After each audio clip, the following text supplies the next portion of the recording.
Hello, world travelers and fifth graders extraordinaire. We had so much fun learning last week about some of the important elements of Native American music, and we're super excited to continue our band world tour.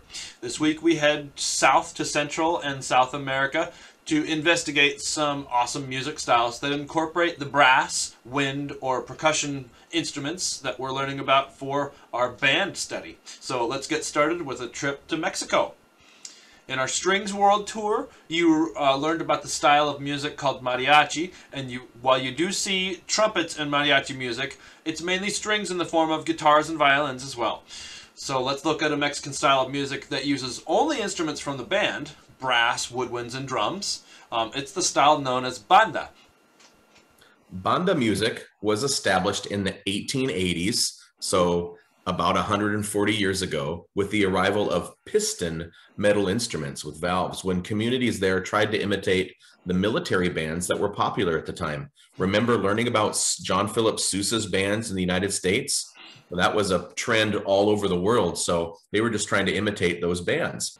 Banda began in the Mexican state of Sinaloa and expanded to other nearby states in the 1890s.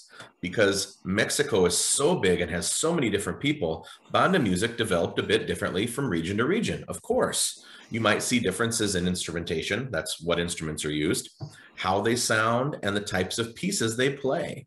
The roots of banda come from the overlapping of Mexican music with German polka music. This is really fascinating. At the time, many German Mexicans lived in the state of Sinaloa, or in the states of Sinaloa, Chihuahua, Jalisco, and Nuevo León, and this greatly influenced northern Mexican music. Immigrants from northern Mexico then brought the music to the United States. Initially popular in the Southwest United States, primarily in Texas, California, and Arizona, banda has followed the movement of Mexican immigrants to the Midwest United States and the rest of the country. Mexicans who came in contact with the more Latin-based jazz of Mexicans born and raised in the United States adopted jazz-like sounds in banda to further enrich that style of music. Let's watch one example of banda music. This group is called Banda Paloma from the state of Sinaloa. They are playing a piece called Mi Gusto es Celular.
Here's Banda Paloma again playing a very different style of banda in a song called El Muchacho Alegre. Desde Guasave, Sinaloa, México, para el mundo, dedicamos El Muchacho Alegre a todos los Estados Unidos, a todo México y a toda Latinoamérica. De sus amigos Banda Paloma.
Hopefully you recognized all the instruments in the band, but in case you didn't, you should have seen clarinets, trumpets, trombones, euphoniums, a sousaphone, a drum set, and a bass drum. Did you notice that the trombones had slides and valves? The trombone slides and the buttons there too. That's pretty cool because it's pretty uncommon in most of the music we see in our middle school band programs, and high school band programs. You probably also heard how fast the sousaphone player was playing. Banda music is known for its fast and wild style of tuba playing. So let's talk about another important type of music in Mexico, marimba music. Much more than a musical instrument, the marimba in Mexico is a cultural symbol woven into the fabric of everyday life in the state of Chiapas. It's indeed difficult to walk down any street in the state without hearing Las Maderas que Cantan, or what Chiapans lovingly call the wood that sings. Oh, I like that statement. Because wood does sing. You know, if you've ever just knocked down a piece of firewood, it sings to you. It does. It says, "I want to be an instrument. Make me into an instrument." So Chiapas is one of Mexico's most isolated and exotic states, which only adds resonance to the combination of reality and legend that surrounds the marimba, its music, and the people who play the instrument. So at first glance, a North American audience sees what they think is a sort of xylophone, and they're right. The marimba is a type of xylophone. But there are two most obvious differences between the Mexican marimba tradition and the concert marimba tradition that most Norte Americanos, North Americans, are familiar with. The first is that the Mexican tradition most always has several musicians performing on a single instrument, whereas the concert tradition usually involves a single solo performer. The second difference is the very distinctive buzz that is an integral part of the sound of the Mexican instrument, and that's totally lacking on the concert version of the marimba.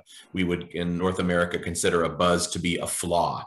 We find that in the African tradition, which we'll get to learn about later, the buzz is so it's a part of the African tradition that came to South America and Central America. And it's even more important and prominent in the African tradition of marimba too. It's pretty cool. Connections of music brings people together around the world. Yep. Eclectic is perhaps the best term to describe the repertoire of the marimba in Mexico. Groups will literally perform any musical work. The repertoire will vary according to the specific function, as well as the geographic location within the state of Chiapas. The music for Catholic masses and weddings, Mexican favorites, jazz, and the great works from the classical genre are all considered fair game. With few symphonic or chamber groups and a limited number of pianos in Chiapas, the Mexican piano, or so it's called, takes on the role of caretaker of the Western European classical music tradition, where groups will play transcriptions ranging from entire movements of Beethoven symphonies to the piano works of Chopin. Very cool. In most settings, popular songs from all of Mexico and traditional regional works from Chiapas are performed at fiestas. The marimba is always an invited guest. I always like to hear Bach on a marimba or on a steel pan drum. Have you ever heard those? Bach played on those, so that's awesome. Imagine Beethoven and Bach hearing that their music is being played on all these different instruments around the world, even recorders, right? Playing Suite Number 1. Yeah. Definitely. So let's check out a band now that features a marimba. This is the Internacional Marimba Orquesta Águilas de Chiapas, and I think that means the Eagles of Chiapas, if I remember my words right. Águilas is eagle, so. Yeah, their logo features an eagle, so I think you're correct. Cool. Yeah, what a powerful symbol. We know that one too. They have 2 marimbas, one played by a single player using 4 mallets, so 2 sticks in each hand, right? And the other one played by 4 people each with 2 mallets. Wow, that's a lot of mallets. Check out the intricate inlay, the beautiful woodwork on the marimbas, and the wood resonating tubes that go under too. As a bonus, also, this band features the trumpet, saxophone, drums, percussion, and some vocals, and bass to get you to see a lot of instruments in action. So here's their song, Amparito, which is a song that sings about a place in Colombia and some other references to Venezuela too, and it's about a pretty girl in Amparito. So enjoy.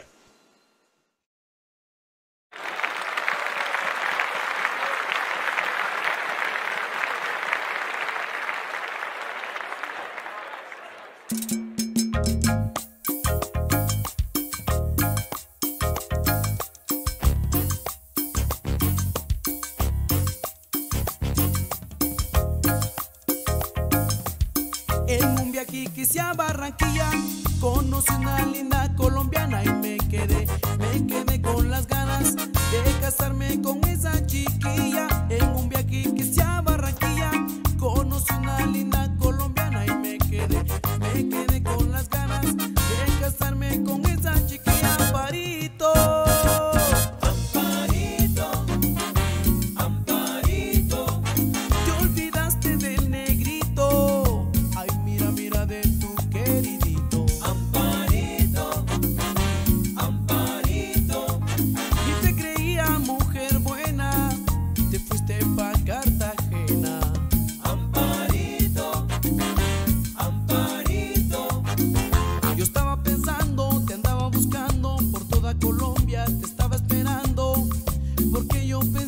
Que me idolatrabas con el corazón.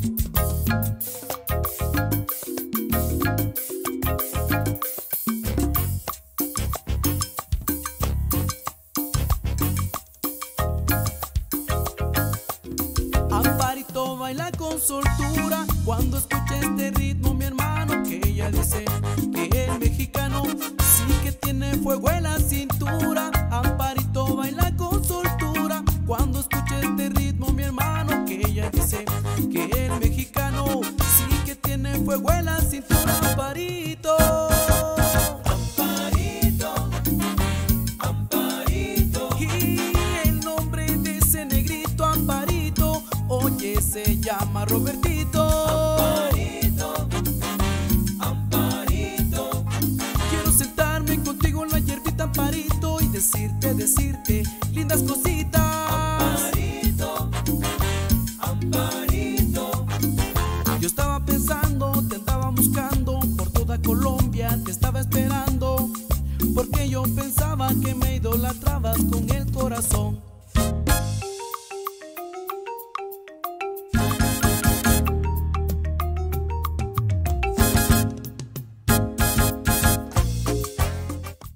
That is absolutely one of my new favorite songs and one of my favorite teacher discoveries. Amparito, Amparito. I know, it's just, I love it. And I'm going to follow this band and check out more of their stuff on YouTube. I love doing research for these lessons and getting to know these new styles and these great musicians and groups. So it's so catchy and cool. And we hope you enjoyed this week's glimpse of the music of Mexico, just from 2 states. There's so many. Maybe this inspires you to dig deeper and do a search for Mexican music in YouTube and see what you get. You never know. If you sign up for band, or even if you sign up for orchestra or choir too, you know, if you sign up for band, maybe you've got one of these songs that you want to learn to play. You can learn to play the melody of one of these songs. You never know. It could happen. So thanks for being with us again this week. And now it's time for the joke of the week. And here it is.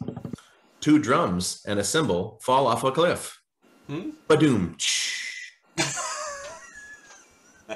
That's it. That's good. That's good. So. Right on. Okay. See you guys next week. Yep. Thanks for all the feedback too. We love to hear from you guys. Don't hesitate to email. Yep. Take Thanks care, for all everybody. and the congratulations for Miss Kerr too. We appreciate that. She feels like $1 million when she hears about those. Yeah, you've got 2 now. 2 people have said congratulations, way to go, Miss Kerr. Aw, thanks. Yeah. And you're wearing your teacher shirt too, because it's official. All right. Woo! Teacher Shark, dude. Nice. Nice. Cool. Okay, see you next time. Bye, everybody. Bye. Bye.